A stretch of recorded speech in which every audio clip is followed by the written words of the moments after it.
Good morning, Marijuana Nation. It's Friday, August 18th, 2017, and you're tuned in to episode 313 of Marijuana Today Daily.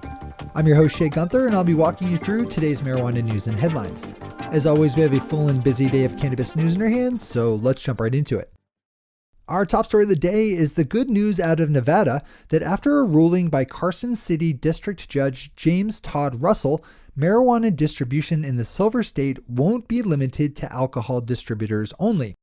Regular listeners could be excused for being sick of hearing about this story, which has popped up in the cannabis headlines all summer long as various legal twists and turns have disrupted Nevada's early rollout of their adult use system.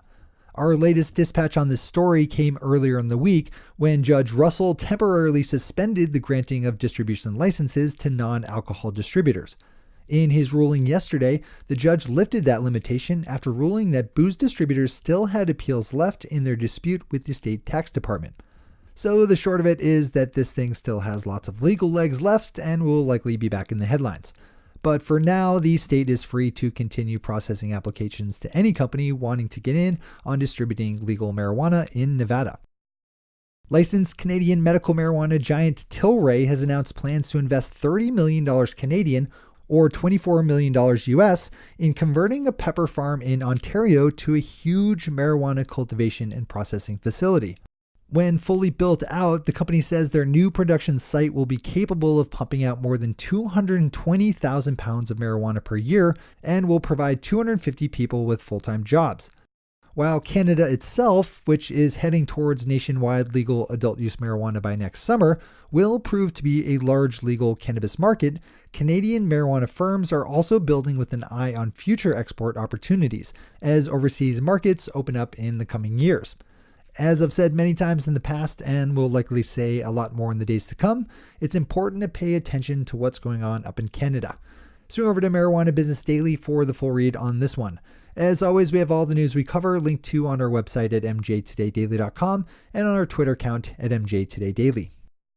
My buddy Tom Angel over MassRoots picked up on a new report issued by the National Highway Traffic Safety Administration that was submitted to Congress last month that criticizes the methods and techniques used by police officers to test whether someone is too high on marijuana to drive.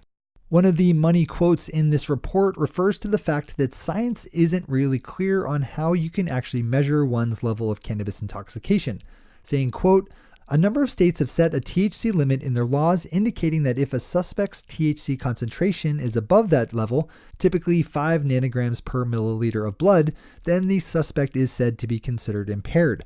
This per se limit appears to be based on something other than scientific evidence. Some recent studies demonstrate that such per se limits are not evidence-based," unquote. The report goes on further to point out that marijuana's Schedule 1 status in terms of the Controlled Substances Act actually makes it more difficult for academic researchers to study more effective ways of testing for marijuana intoxication. Tom does a great job, as usual, of parsing this one out, so I'd recommend heading over to MassRoots for the full read. Those are our top stories for today. It's time for Marijuana Today Daily Headlines Blitz. Before we blitz up in headlines, let's quickly thank our sponsor, MJ Today Media, publishers of this podcast, our weekly show Marijuana Today, and the MJ Today Media newsfeed email newsletter.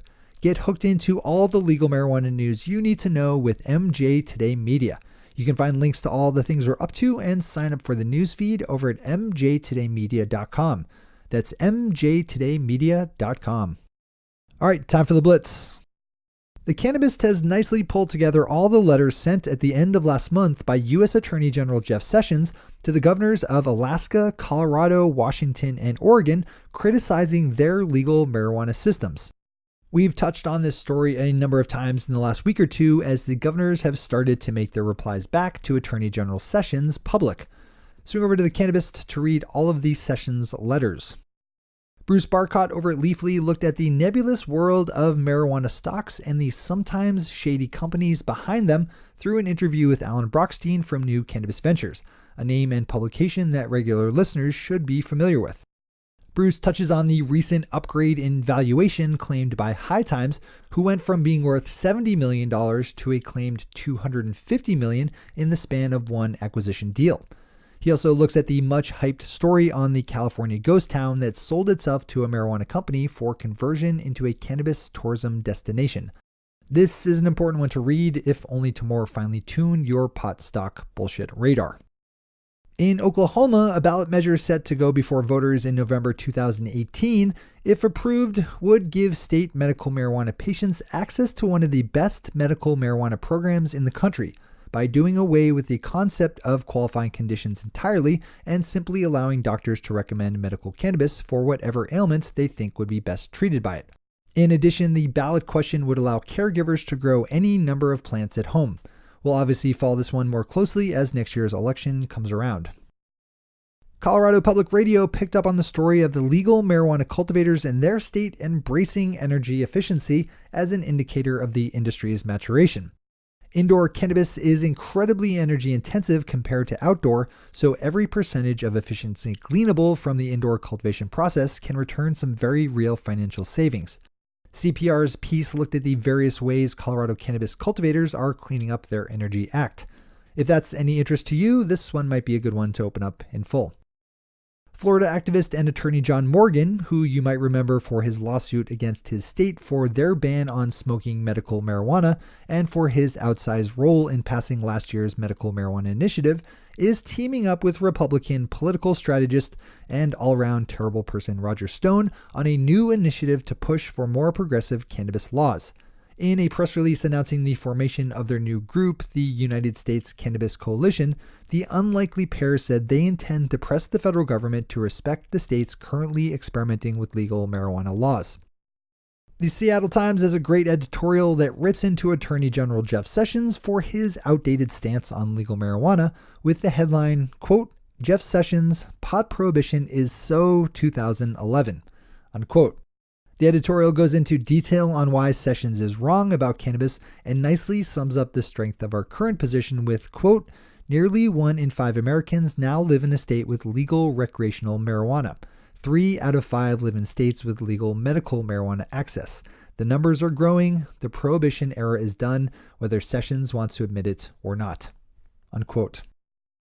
And finally for today, Marijuana Business Daily is reporting that a number of marijuana-focused companies made Inc. magazine's list of the 5,000 fastest-growing companies in the United States, including Marijuana Business Daily itself, which saw its revenue jump 845% over the last 3 years to land at number 538 on the list, as well as software provider MJ Freeway, which hit the list at 1,506 with a 270% jump in revenue over the last 3 years. Those are our headlines and news for the day. I'll be back with you again Monday morning with another information-packed episode of Marijuana Today Daily. But in the meantime, if you have any stories to share or feedback to give, zip us an email to headlines@mjtodaydaily.com. And while you're clicking around the interwebs, swing over to our Twitter account at MJTodayDaily and visit our website at mjtodaydaily.com to find links to all the news we cover. Thanks to our sponsor, MJ Today Media, and to all of our awesome patron listeners for the support that makes this show possible.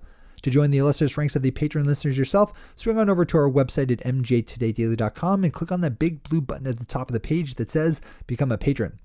And on that note, thank you to all of the awesome new patron listeners. I'm going to collect everyone's name together in a show next week, and thank you all by name, but I just want to put that out there. Thank you for joining. And if you're thinking about joining, today's the day. Do it. I'm your host, Shay Gunther. Thanks for tuning in and starting your day with marijuana today. Today.